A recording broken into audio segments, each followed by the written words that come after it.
Alhamdulillah kita dipertemukan oleh Allah Rabbuna Jalla Dzikruhu di tempat yang mulia ini dalam rangka untuk belajar, mempelajari kitab yang mulia yakni Al-Quran dan sunnah nabinya Muhammad sallallahu alaihi wasallam.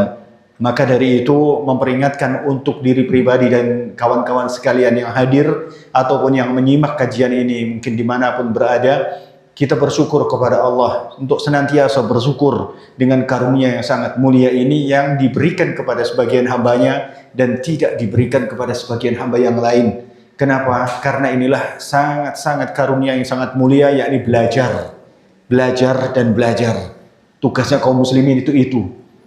Kalau tanpa belajar, kita niscaya menjadi orang yang nggak paham tentang Islam. Terlihat mudah, tetapi kalau kita nggak belajar, terlihat sulit. Itu Islam. Nah, karena kajian ini sangat singkat, kita langsung ke pokok permasalahan dengan tema kita, yakni kejayaan Islam. Menuju kejayaan Islam. Pertanyaan pertama, siapa orang muslim yang nggak ingin melihat Islam itu jaya? Tentunya jawabannya adalah tidak ada orang muslim, baik yang besar keimanannya ataupun yang kecil keimanannya, nggak mungkin dia ingin Islam itu nggak besar. Pasti semuanya ingin Islam itu besar. Tetapi pertanyaan selanjutnya, bagaimana cara untuk menempuh supaya Islam itu besar? Terus bagaimana caranya? Bagaimana caranya? Caranya adalah menjadikan sesuatu yang membuat besar kaum yang pernah besar. Faham gak kalimat ana? Kita menjadikan sebuah jalan, mengambil sebuah jalan yang jalan tersebut pernah menjadikan kaum yang pernah besar. Kita jadikan jalan itu menjadi jalan kita. Artinya ada sebuah kaum yang kaum tersebut pernah menjadi besar. Jalannya seperti apa? Oh, jalannya seperti ini, A, B, C, D. Kita menempuh jalan yang jalan tersebut mereka tempuh.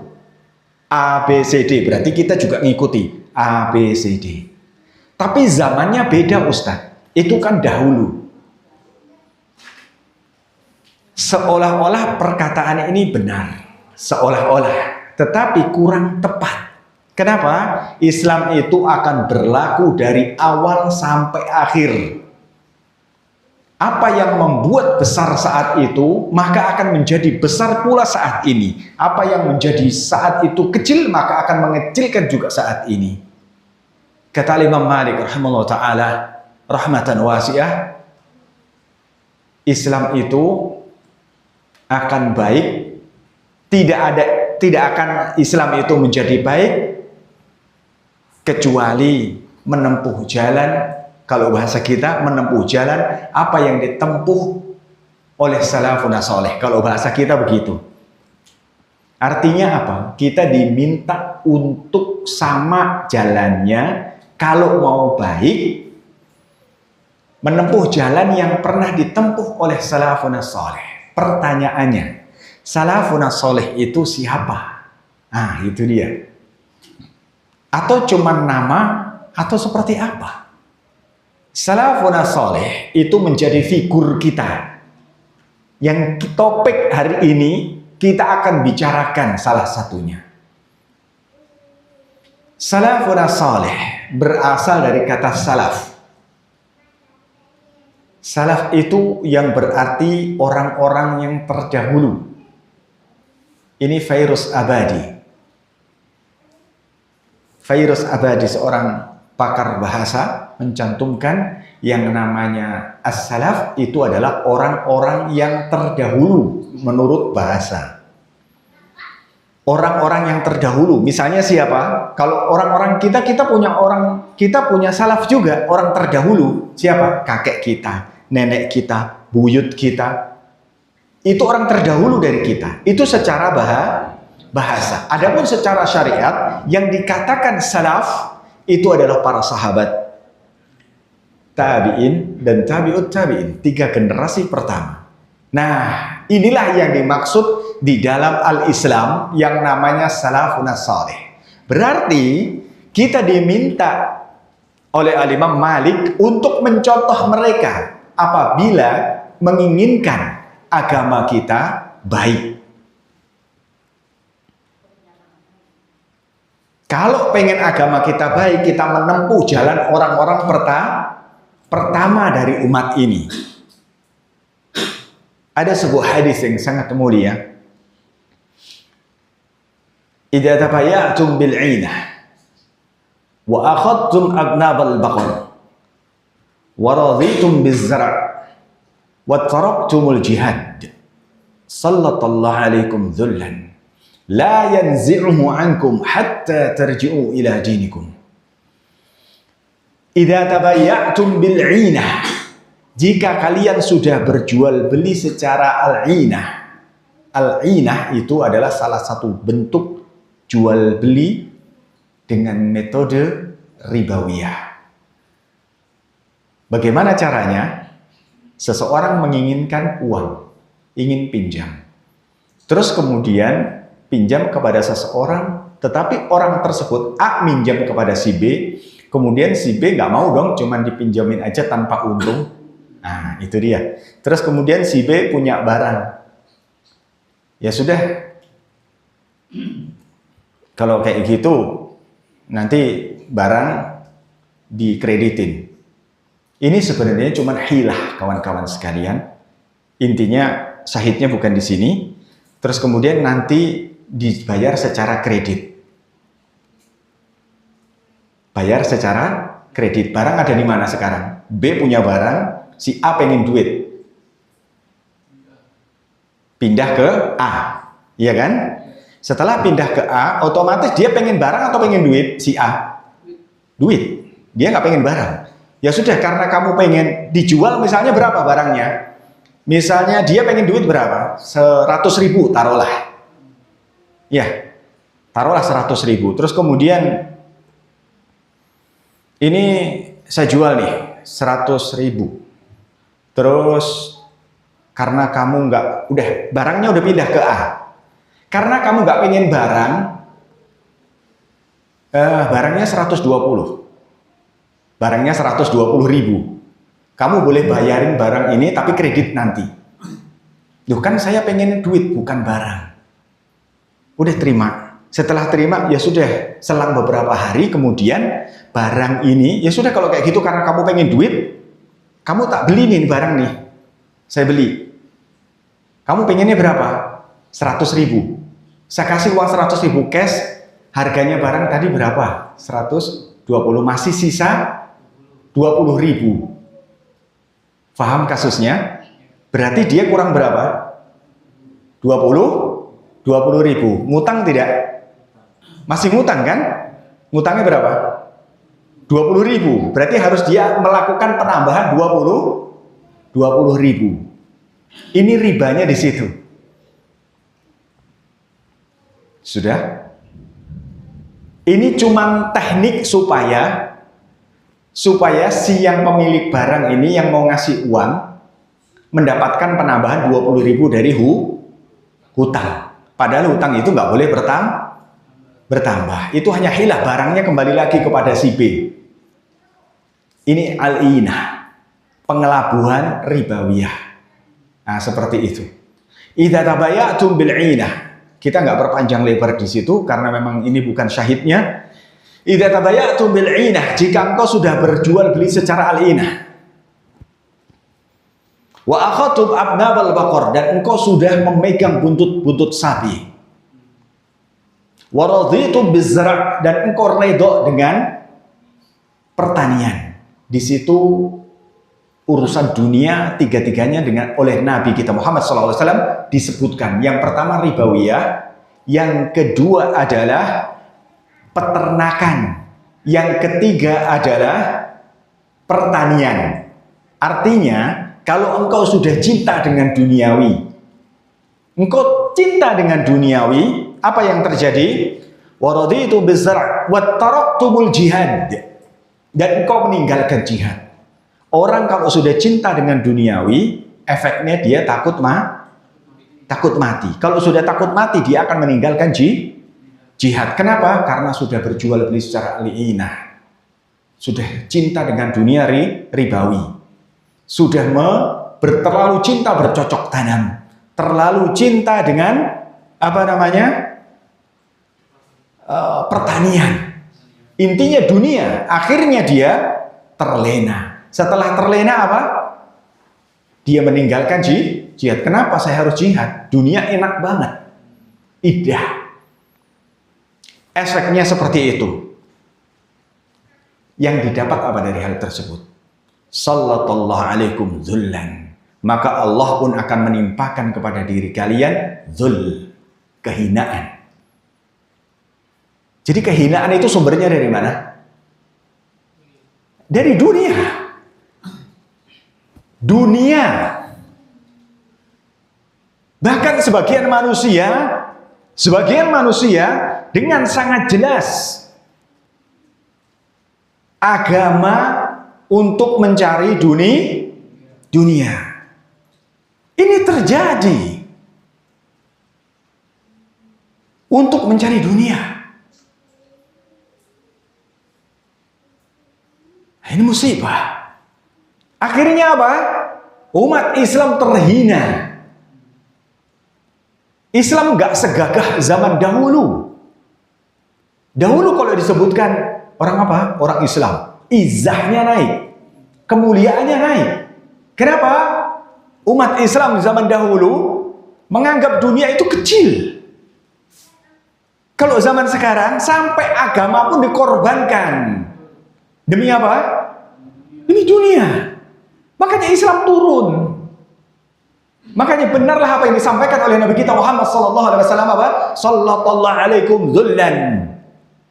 Allah akan menimpakan kehinaan, hina kita. Di mana-mana dibunuhin kaum muslimin. Diludahin.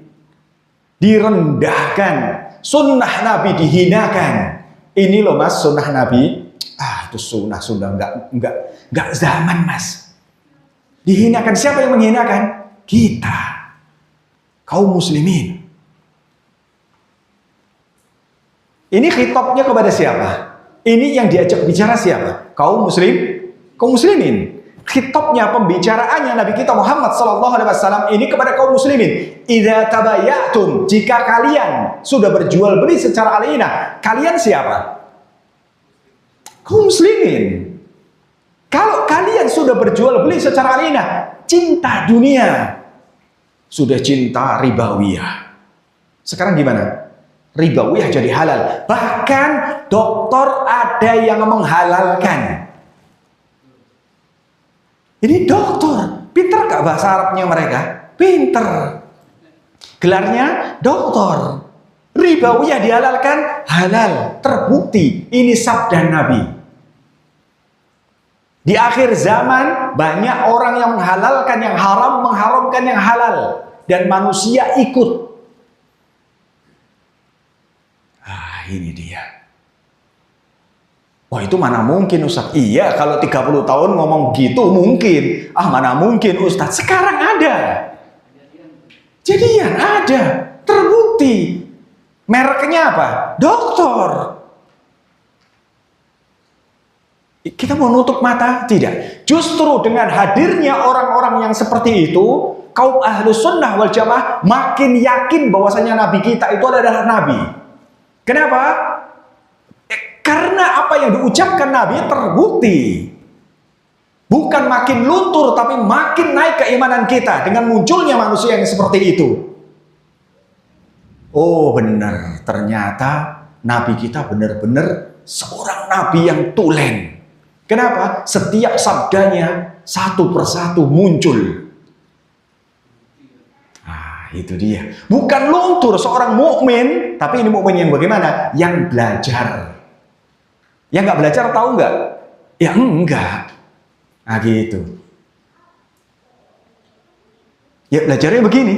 Yang dibahas sabda Nabi, Al-Quran. Bukan ketawa-tawa, bukan. Ya kanan kiri, itu bukan. Ya ikhwan, kalau belajar itu kita bahas Al-Quran dan Sunnah saja sampai 50 tahun belum tentu selesai. Apalagi kalau belajar Alkitab dan Sunnah kita iringin dengan segala macam tetek bengek yang dibicarakan bukan Alkitab dan Sunnah. Kapan kita dapat ilmu? Andai kata setiap saat kita adakan kajian yang dibahas Alkitab dan Sunnah, Alkitab dan Sunnah, habis nggak kira-kira? Nggak habis. Mungkin kita mati duluan, kitab dan Sunnah belum selesai. Terus kalau kita iringi dengan sesuatu yang tidak manfaat, yang bahkan yang tidak diajarkan oleh Nabi kita Muhammad SAW, selesai nggak? Enggak. 50 tahun kita ngaji, yang kita tangkap cuma 30%, 40%. Itu kalau ngajinya Alkitab dan Sunnah, Alkitab dan Sunnah setiap hari. Ya kalau diiringi dengan hal yang lain, malah nggak 10% atau 5% yang kita dapat. Nah ini dia. Makanya kajian seperti ini terlihat apa? Serius. Ustaz, ini melelahkan Ustaz. Antum ya salam, ya salam.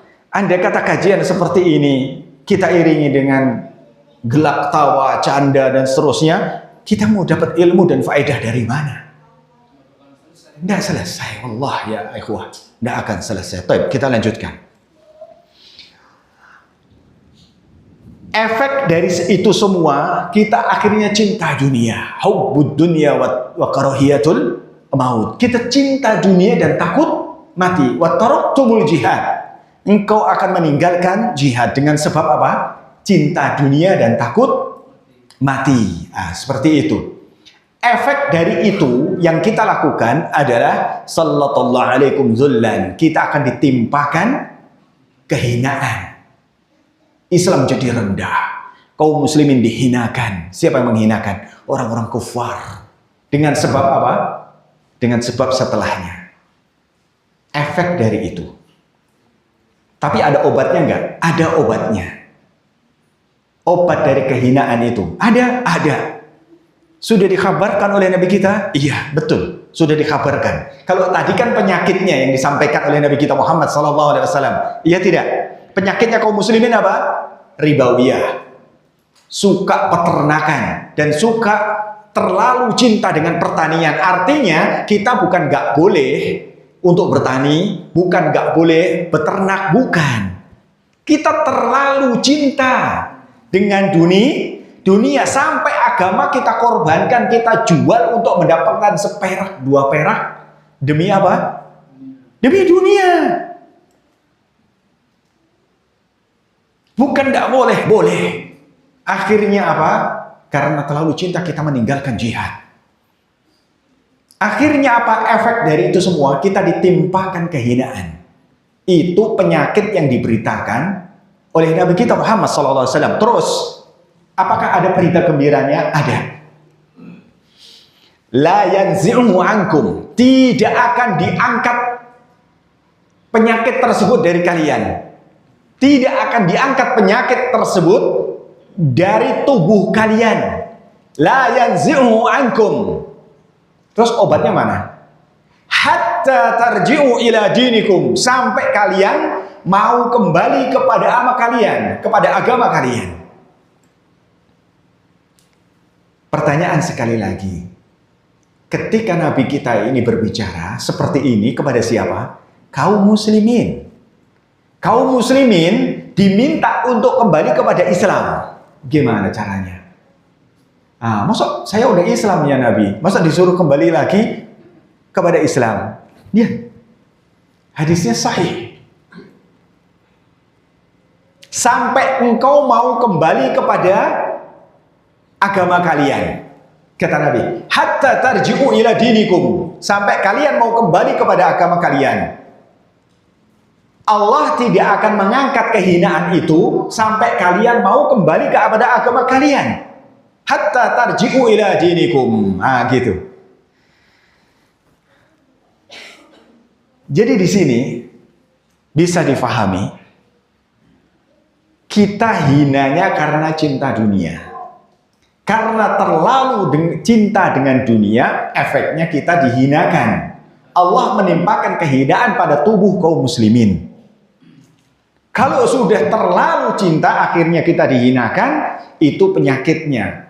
Obatnya adalah hat la yanzi'uhu ankum. Tidak akan diangkat kehinaan itu dari tubuh kalian sampai kalian mau kembali kepada apa?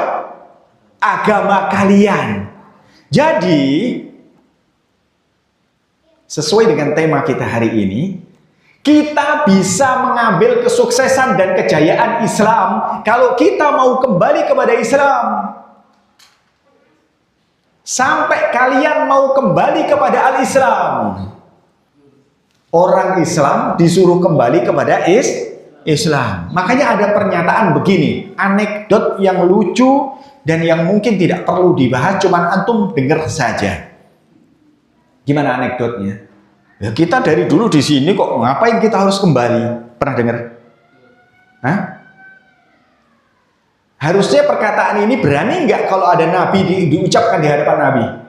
Yang berbicara bukan Nabi, Umar bin Khattab radhiyallahu taala anhu. Coba ngomong begitu di hadapan Nabi. Yang nimpalin omongannya siapa? Umar. Langsung diajak salam olahraga. Sama siapa? Sama Umar radhiyallahu taala anhu arda. Ya Nabi, kan kita di sini aja dari dulu. Masa kita disuruh kembali? Ada yang ngomong begitu. Dan yang ngomong itu bukan orang receh-receh. Dan ternyata betul apa yang disampaikan oleh Nabi kita Muhammad SAW. Kalau kita mau kembali, kalau kita mau berjaya, kita harus kembali kepada al-Islam. Hatta tarji'u ila dinikum. Sampai kalian mau kembali kepada agama kalian. Kembalinya seperti apa? Kita kembali menjalani al-Islam ini sebagaimana para salafun soleh menjalani Islam. Kalau apa yang mereka haramkan, kita haramkan. Apa yang mereka halalkan, kita halalkan. Apa yang mereka kerjakan, ya kita kerjakan. Yang dahulu mereka yakini ada, ya kita yakini ada. Yang dahulu nggak diyakini ada, ya kita jangan meyakini juga. Hatta tarji'u ila dinikum. Nah begitu. Jaya tidak Islam? Jaya dengan cara yang seperti itu. Jadi untuk kembali kepada al-Islam ini memerlukan ilmu dan dakwah yang sangat panjang. Bukan bim salabim, bukan abrak-kadabrak. Kita dakwah sehari langsung mintanya orang mau kembali kepada Islam. Tidak. Panjang. Kita memerlukan keikhlasan. Nah, ini dia kuncinya. Makanya sebagian saudara-saudara kita yang berjalan di atas dakwah yang mulia ini, kita semoga diberikan keikhlasan, terus menapaki jalannya, sehingga kita ada hujah di hadapan Allah ketika kita berdakwah dan mengamalkan Islam ini.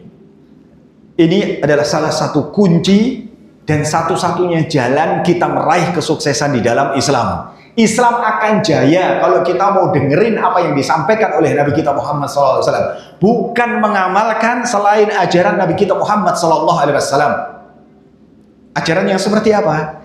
Ajaran tersebut tidak pernah diajarkan, diakui, diucapkan dan diamalkan oleh salafun saleh. Tidak pernah dilakukan oleh mereka, tapi menyerupai Islam. Dimasukkan ke dalam Islam dan diamalkan oleh orang Islam, seolah-olah itu menjadi bagian dari Islam. Banyak sekali. Makanya kita diminta untuk kembali kepada Islam. Jadi barometer kebenaran kita salafun saleh, orang-orang terdahulu yang mengikuti jalan kebenaran. Mereka disebut dengan al-jamaah, ahlu sunnah wal jamaah. Apa ahlu sunnah wal jamaah itu? Supaya kita bisa mencontoh mereka untuk menuju kejayaan Islam. Jadi kejayaan Islam itu harus sesuai dengan ahlu sunnah wal jamaah. Pertanyaannya, ahlu sunnah wal jamaah itu siapa? Akan gitu. Bukan setiap orang yang melabeli diri ahlu sunnah wal jamaah, kita lihat dulu perkataannya, perbuatannya, keyakinannya sama atau tidak dengan 3 generasi terbaik yang diberikan rekomendasi oleh Allah dan Rasulnya sama atau tidak? Kalau sama berarti mereka murni ahlus sunnah wal jamaah. Kalau tidak, hanya pengakuan semata. Ambil misal begini, kita berikan gambaran yang lebih mudah. Seseorang mungkin mengakui bahwasanya saya adalah karyawan PT, taruhlah di sini PT Gas. PT Gas memiliki rule of game, peraturan, SOP, nah gitu. Kamu nggak boleh begini-begini, kamu datangnya harus begini-begini, kalau nggak begini nanti kamu kena SP begini-begini dan seterusnya. Itu peraturan, SOP atau rule of game-nya, peraturan yang harus diamanai. Terus ternyata dia sama sekali nggak pernah masuk kerja, nggak mematuhi peraturan dan seterusnya. Dia mendakwahkan dirinya, saya itu karyawan PT Gas X, misalnya demikian. Kira-kira sama PT Gas itu diakui atau tidak? Tidak, dia tidak mengakui peraturan SOP yang ditetapkan oleh PT tersebut, misalnya gitu. Dia hanya pengakuan semata. Saya tuh kerja di sono. Paham ya? Seperti itu. Sama dengan ahlus sunnah. Saya itu ahlus sunnah wal jamaah. Boleh, siapapun boleh mengakui dirinya hal yang seperti itu, boleh. Tetapi kita perlu pembuktian. Apakah pengakuan dia itu disertai dengan bukti sehingga dia sama perbuatannya dengan siapa? Dengan 3 generasi terbaik salafun saleh, para sahabat, tabi'in dan tabi'ut tabi'in, atau tidak? Kalau sama berarti mereka benar-benar ahlus sunnah wal jamaah. Nah gitu. Apa itu al-jamaah? Apa itu ahlus sunnah? Ahlus sunnah ada 3 kata. Ahlu sunnah wal jamaah. Ahlu sunnah wal jamaah. Ahlu itu apa? Ini kenapa kita bahas sedikit tentang hal ini? Karena kalau kita tahu ahlu sunnah, kita akan mengaca kepada ahlu sunnah wal jamaah, terus kemudian kejayaan akan lahir. Karena tadi Nabi kita Muhammad SAW mengatakan apa? Hatta tarji'u ila dinikum, sampai kalian mau kembali kepada agama kalian. Wahai orang Islam, kembalilah kepada Islam. Niscaya kehinaan pada tubuh kaum muslimin akan diangkat. Kalau bahasa kita begitu. La yanzi'u ankum hatta tarji'u ila dinikum. Tidak akan diangkat kehinaan itu sampai kalian kembali kepada agama kalian. Ah, seperti itu kira-kira. Jadi kembalinya kemana? Kepada ahlu sunnah wal jamaah. Pertanyaannya, ahlu sunnah wal jamaah itu apa? Ahlu sunnah wal jamaah ada 3 kata. Ahlu itu adalah orang yang memang dia khusus dalam bidang tertentu. Misalnya, oh ini ahlul jahit, misalnya gitu. Oh berarti dia ahli, memang khusus orang yang ahli menjahit. Misalnya ahlul masak, misalnya gitu. Oh memang dia chef ternama, nah gitu. Jadi ahlu itu adalah orang yang memiliki kekhususan dalam bidang tertentu. Paham? Itu ahlu namanya. Memang benar-benar ahli. Nah, kalau bahasa Indonesianya ahli. Terus sunnah. Sunnah itu apa? Sunnah itu secara bahasa jalan atau thariqah. Kalau secara istilah adalah segala sesuatu yang bersumber dari Nabi kita Muhammad SAW berupa perkataan, ucapan dan perbuatan Nabi kita Muhammad SAW itu sunnah. Berarti ahlu sunnah adalah orang benar-benar dia ahli di dalam sunnah. Benar-benar orang yang memegang sunnah. Dikatakan ahlu sunnah adalah orang yang benar-benar memegang sunnah. Kayak misalnya tadi ahlu apa ini? Ahlu masakan misalnya. Memang benar-benar dia itu memang pakar di dalam dunia memasak. Ah gitu, paham ya? Sekarang al-jamaah. Apa itu al-jamaah? Kata Abdullah bin Mas'ud radhiyallahu taala anhu wa ardhah. Ini Abdullah bin Mas'ud yang ngomong. Ini muridnya siapa? Rasulullah sallallahu alaihi wasallam. Ini salah satu contoh metode kalau kita ngaji yang kita rujuk siapa? Ya kita rujuk mereka. Kita kembalikan semuanya kepada mereka, bukan kepada kata si fulan bin Alan atau kepada saya. Tidak, saya siapa? begitu kepada mereka. Abdullah bin Mas'ud mengatakan, al-jamaah ma wafaqal haq walau kunta wahdak. Apa-apa al-jamaah itu apa saja yang sesuai dengan kebenaran walaupun engkau sendirian. Walaupun engkau sendirian, apa saja yang dianggap benar oleh para sahabat Nabi dan para sahabat. Engkau yang ngomong tadi siapa tadi? Sahabat. Iya tidak? Namanya Abdullah bin Mas'ud. Saat itu sudah ada belum yang namanya tabi'in dan tabi'ut tabi'in, para imam yang 4? Sudah ada atau belum? Belum ada. Al-Imam Abu Hanifah belum ada, Imam Malik belum ada, Imam Muhammad bin Idris Asy-Syafi'i belum ada. Iya tidak? Imam Ahmad bin Hanbal belum ada.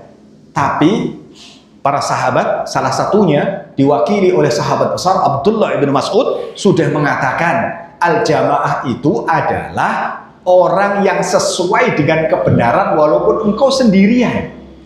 Walaupun engkau sendirian. Ma wafaqal haq walau kunta wahdak. Gitu. Apa saja yang sesuai dengan kebenaran walaupun engkau sendirian. Itulah al-jamaah. Jadi kita nggak memandang kuantitas, jumlahnya banyak, oh pasti benar. Tidak. Namanya benar menurut sahabat itu siapa? Yang cocok dengan kebenaran. Kalau sahabat yang ngomong saat itu belum ada imam-imam, berarti kebenaran harus sesuai dengan siapa? Ya sesuai dengan sahabat dan Rasul. Gitu. Oh, sesuai Imam Syafi'i lah. Imam Syafi'i belum lahir kok. Wah, harus sesuai dengan Imam Malik. Lah, Imam Malik nanti. Imam Syafi'i lahir tahun 150 Hijriah kok. Ya belum lahir lah. Gitu. Ini pemahaman ya, kawan-kawan sekalian. Bagaimana cara memahami agama? Ya seperti itu. Kemudian kita akan kembali ke sana. Menghalalkan apa yang mereka halalkan, mengharamkan yang mereka haramkan. Kalau pemahaman seperti ini sudah mapan, Islam akan mudah untuk berjaya. Gak akan terhina Islam. Kalau Islam penuh dengan acara masing-masing yang tidak disyariatkan oleh Nabi kita Muhammad SAW, yang disangka baik oleh manusia dan dimasukkan ke dalam Islam dan dilakukan oleh orang Islam, hancur. Dari mana berantakannya? Ini bisa disebut dengan kesesatan. Siapa yang nyebut? Allah. Beramal dengan sebuah amalan yang tidak pernah diamalkan oleh Nabi dan para sahabatnya. Allah memberikan sampel. Allah memberikan sampel bahwa hal tersebut merupakan sebuah kesesatan. Sampelnya di surat Al-Fatihah. Ghairil maghdubi alaihim waladdallin. Apa artinya? Selain jalannya orang-orang yang dimurkai oleh Allah dan orang-orang yang sesat. Di situ ada dua golongan orang yang dijadikan sampel oleh Allah untuk kita mengaca. Golongan pertama orang yang dimurkai. Siapa dia? Yahudi. Kenapa dimurkai? Dia tahu yang benar tapi nggak mau mengatakan ini benar, ini salah. Takut kalau nggak laku. Coba kalau mengatakan beneran, oh Musa itu betul. Kira-kira masyarakatnya ngikut Musa atau ikut siapa? Ya ikut Musa alaihissalam. Iya tidak? Akhirnya pentolan-pentolan Yahudi tidak laku. Betul tidak? Dia tahu. Ya'rifunahu kama ya'rifuna abna'ahum. Orang Yahudi itu tahu, kenal Nabi kita Muhammad sebagaimana dia kenal siapa? Anak-anak mereka. Itu Yahudi, makanya dimurkai. Yang kedua siapa? Nasara. Apa kata Allah? Dhalun. Orang yang sesat. Yang pertama tadi orang tahu itu hak, ini batil, tapi nggak mau menyatakan ini hak, ini batil lantaran apa? Takut. gengsi. Loh, masa saya rohibnya Yahudi mau mengatakan ngikutin Musa?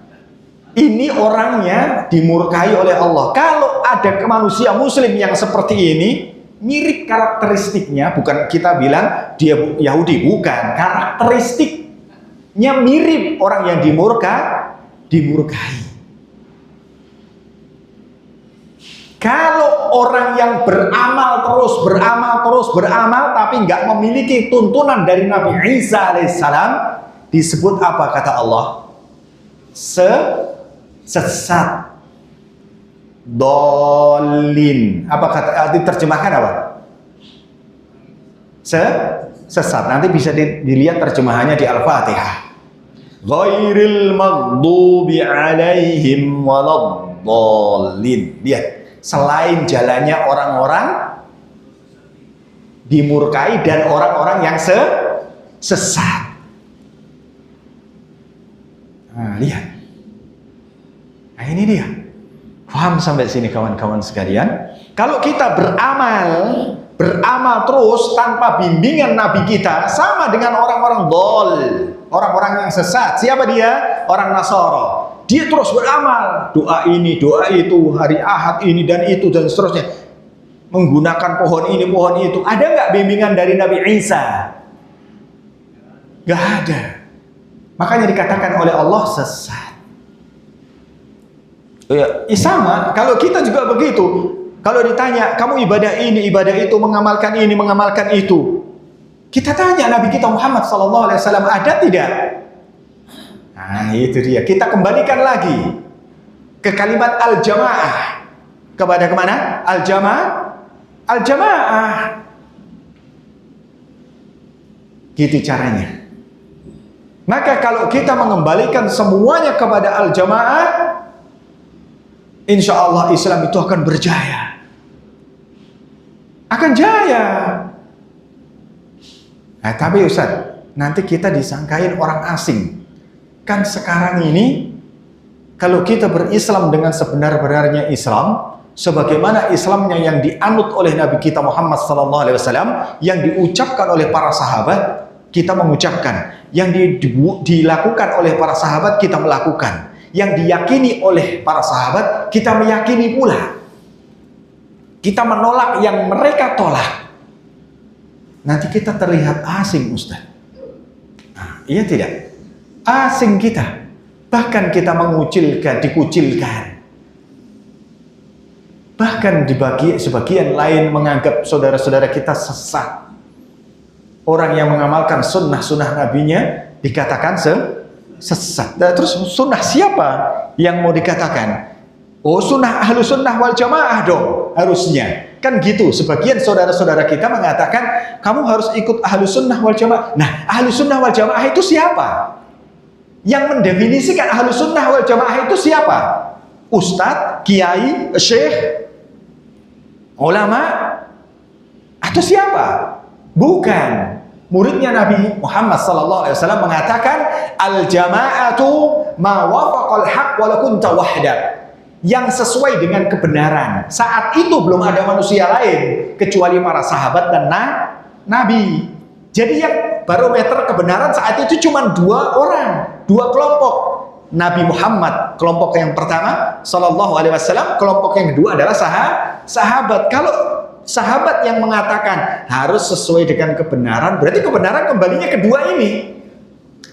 Bisa difahami? Gak ada kelompok yang lain, gak ada. Karena belum lahir semua. Paham kan? Jadi bukan ahlu sunnah wal jamaah itu bukan bukan dikurung dengan sebuah organisasi, bukan dikurung dengan sebuah warna. Kalau warna tertentu pasti ahlus sunnah, tidak. Organisasi tertentu, tidak. Baju tertentu, tidak. Maka kalau kita mengaplikasikan ini kawan-kawan sekalian, kita akan kembali kepada Islam yang sebenarnya. Dan kejayaan akan muncul. La yanzihu ankum hatta tarji'u ila dinikum. Tidak akan kehinaan itu dicabut dari diri kalian sampai kalian kembali kepada agama kalian. Yang ngomong Nabi, para imam juga belum ada.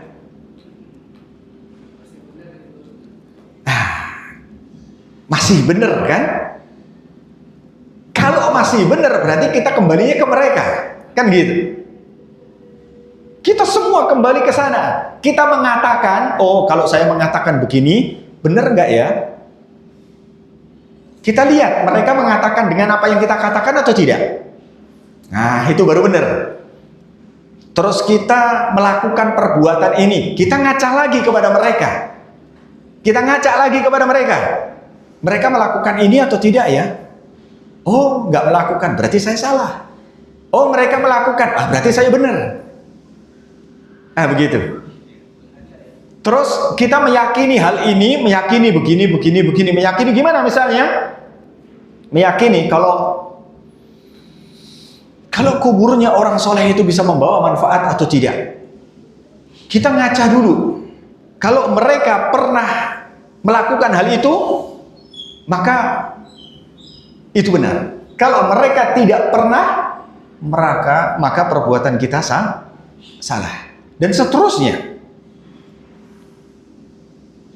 Misalnya kita meyakini bahwasanya gelang nih, oh ini gelang berkaromah ini.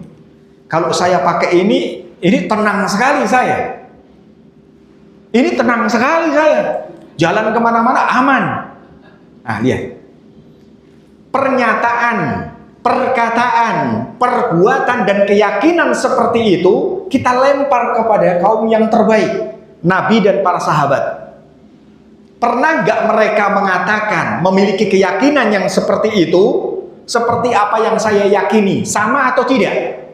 Kalau sama berarti keyakinan saya betul. Ternyata Nabi kita Muhammad SAW memerintahkan sahabatnya untuk memutus kalung dan gelang siapa saja yang dia temui.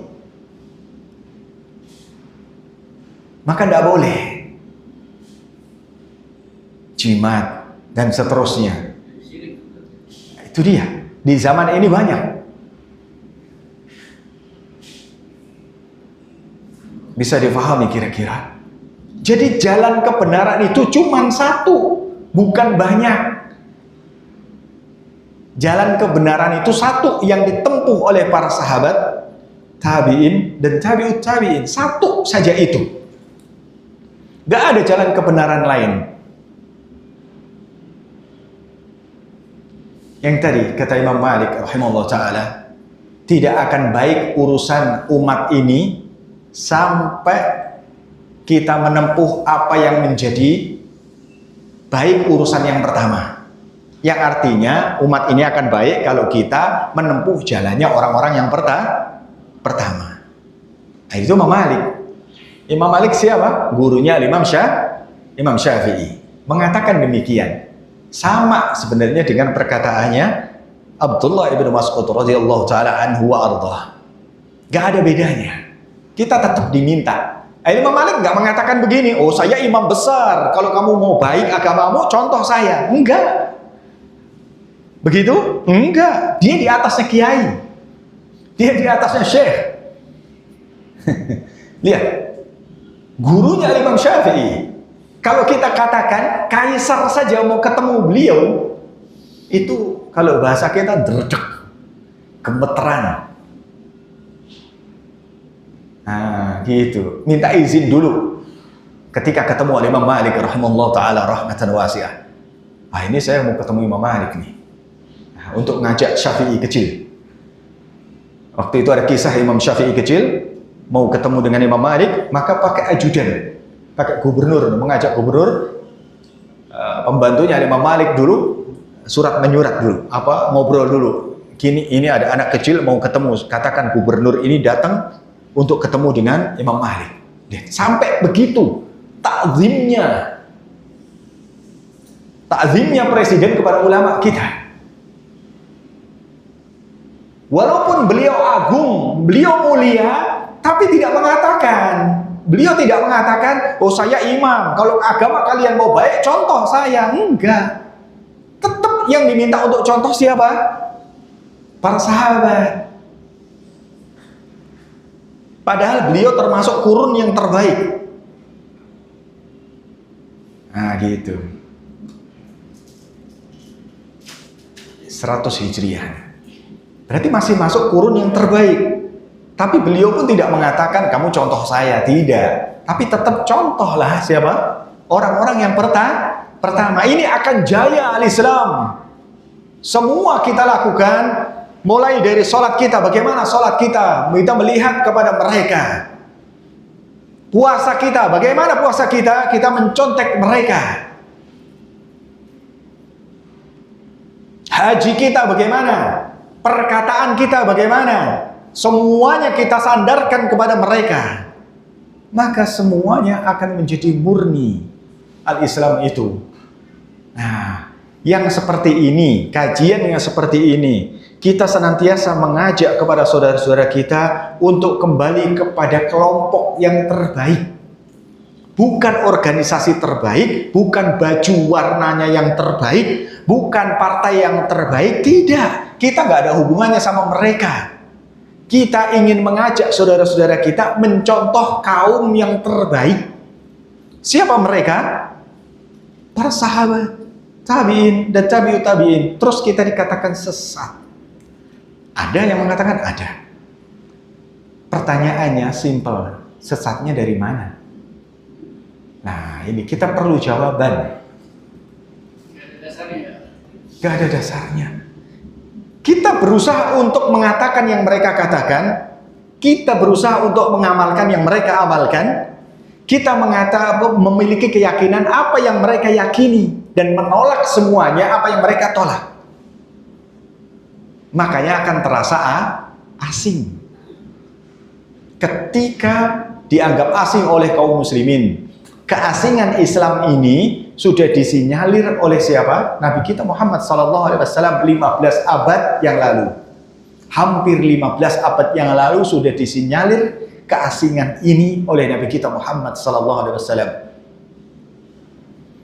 Dalam riwayat Muslim, Bada'al Islamu ghariban wa sayaudu ghariban kama bada'a fatuba lil ghuraba. Hadis ini mungkin sebagian kita sering kita dengar. Islam itu pertama muncul itu asing. Wa sayaudu ghariban kama bada'a, akan kembali asing lagi nanti di akhir sebagaimana permulaan munculnya Islam. Kata Nabi kita Muhammad SAW, asing dulu pertama nongol dianggap asing. Sampai Nabi kita dikatakan orang gila, dibela oleh Allah, wa ma sahibukum bimajnun.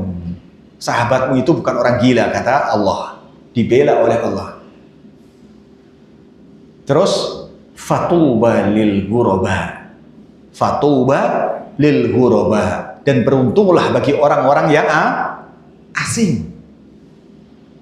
Nah, pertama Islam itu asing.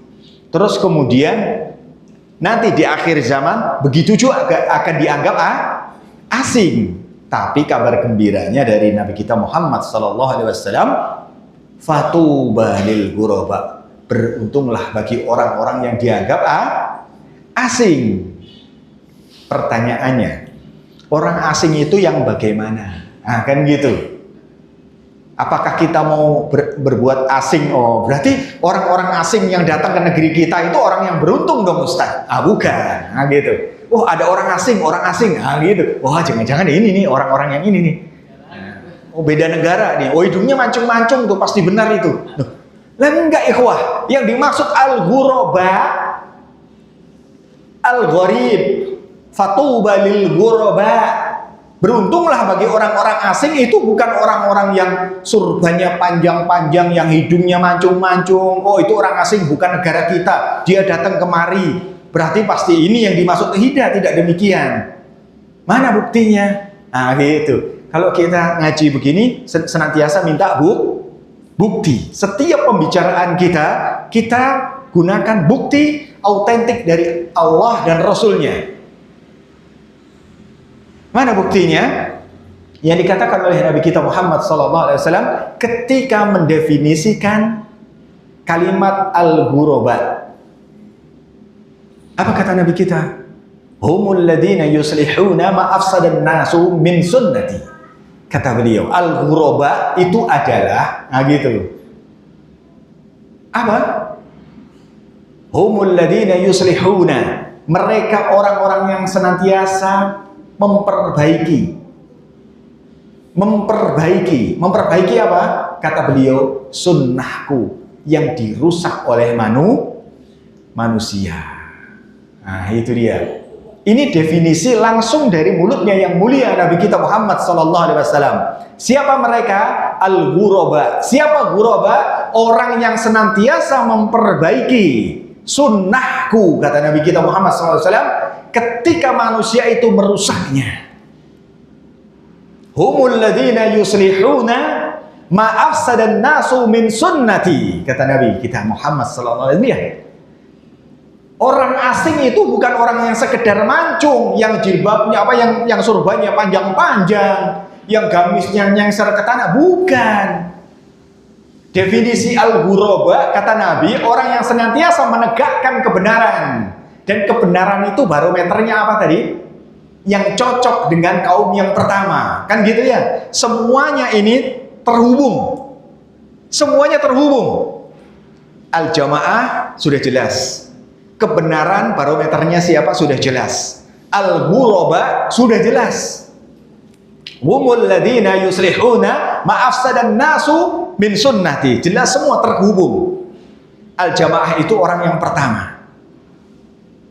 Kata Abdullah bin Mas'ud radhiyallahu ta'ala anhu warḍah. Terus kebenaran itu sesuai dengan kebenaran. Kebenaran harus sama dengan orang yang pertama. Al-ghuraba adalah orang-orang yang senantiasa berbuat kebaikan, membenahi, membetulkan. Membetulkan itu sesuatu harus punya standar, iya tidak? Oh, ini dikatakan mesin ini benar atau salah, kan dia harus punya standar pabrik. Pabriknya mengatakan standar ini harus pakai baris ini baru dikatakan alat ini masih oke. Kalau misalnya sudah melewati batas ini, garis ini, berarti sudah tidak oke. Garis itu kan sebagai standar. Kalau di dalam agama kita standar benar atau tidak sudah jelas yang tadi. Nah, maka dari itu ketika kita ngomong ini benar, ini salah, ini benar, ini salah, standarnya jelas. Faham kira-kira? Nah, ini mulai dari benar-benar pondasi banget. Kalau ini faham, insya Allah Ta'ala akan mudah kita memahami Alkitab dan sunnah Nabi kita Muhammad sallallahu alaihi wasallam. Baik, kita cukupkan sampai sini saja. Kemudian insya Allah nanti kita lanjutkan di kemudian hari insya Allah Ta'ala. Dengan izin Allah kita memohon moga dimudahkan untuk kemudian hari lagi. Subhanakallahumma wa bihamdika asyhadu an la ilaha illa anta wa astaghfiruka wa atubu ilaik. Wassalamualaikum warahmatullahi wabarakatuh.